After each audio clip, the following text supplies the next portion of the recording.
हमारे वीर सैनिकों ने हमेशा देश की आन बान और शान के लिए, उसको अक्षुण्ण बनाए रखने के लिए हमेशा हर मोर्चे पर अपने सर्वस्व को देने का काम किया है। अपना संपूर्ण पराक्रम, संपूर्ण शौर्य देश को समर्पित किया है। हमारा देश, हमारे देश के यशस्वी प्रधानमंत्री आदरणीय मोदी जी के नेतृत्व में संपूर्ण विश्व में भारत की शक्ति एवं सामर्थ्य से पूरा विश्व आज परिचित हुआ है। पूरा विश्व परिचित हुआ है, जिसका परिणाम है कि अब कोई भी दुश्मन हमारी ओर आंख उठाने की भी हिम्मत नहीं करता है। आज देश की सुरक्षा में लगे हुए सैनिकों को दुश्मन की गोली का जवाब देने के लिए कोई ऑर्डर नहीं लेना पड़ता है, कुछ पूछना नहीं पड़ता है। एक कालखंड वह भी था कि जब देश की सीमा पर देश की रक्षा करते हुए हमारे देश के वीर जवान वीर गति को प्राप्त हो जाते थे, उनकी शहादत हो जाती थी, अपनी जान वो खो देते थे, लेकिन सेना को आदेश नहीं मिलता था कि गोली का जवाब कैसे देना है।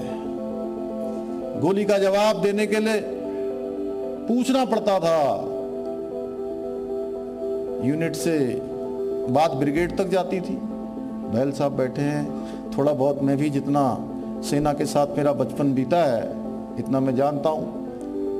ब्रिगेड में जाती थी, ब्रिगेड से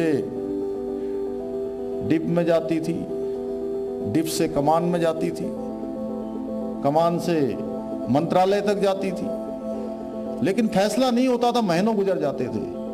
भाइयों बहनों, देश में मोदी जी की सरकार बनने के बाद अब किसी से पूछना नहीं पड़ता है। गोली आती है तो गोली का जवाब गोलों से देने का काम भारत की सेना करती है।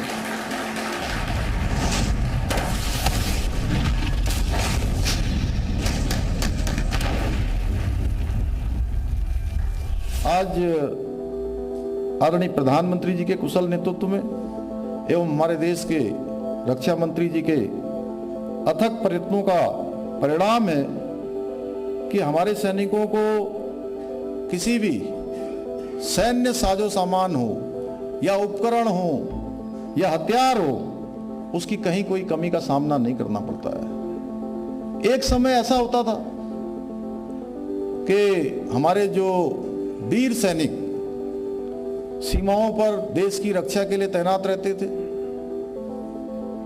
-डिग्री तापमान में काम करते थे, उनको अच्छे बूट नहीं मिल पाते थे, अच्छी जैकेट नहीं मिल पाती थी, उनको वो सुविधाएं नहीं मिल पाती थी जो मिलनी चाहिए थी। आज किसी भी सुविधा का हमारे सैनिकों को उसके लिए कोई संघर्ष नहीं करना पड़ता है। राष्ट्र सेवा के प्रति जो हमारे वीर जवान हैं, उनके परिवार हैं, उनकी परेशानियां हैं, उनके जीवन के संघर्ष हैं, उनको मैंने बहुत नजदीक से देखा है। इसलिए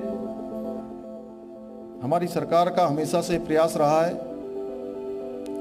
कि हमारी आने वाली पीढ़ी सैनिकों और उसकी वीरता पराक्रम उनसे उसका परिचय हो, वो परिचित हों, और जिन्होंने हमारे देश के लिए अपने प्राणों का बलिदान किया है, अपनी शहादत दी है, अपनी जवानी लगाई है, अपनी जिंदगानी लगाई है, उनसे भली भांति उनका स्मरण भी रहे, उनसे हमारी नई पीढ़ी परिचित भी हो।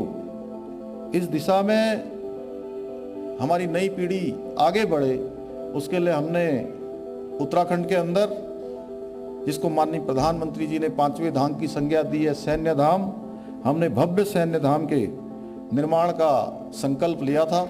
वह तेजी से अभी आगे बढ़ रहा है।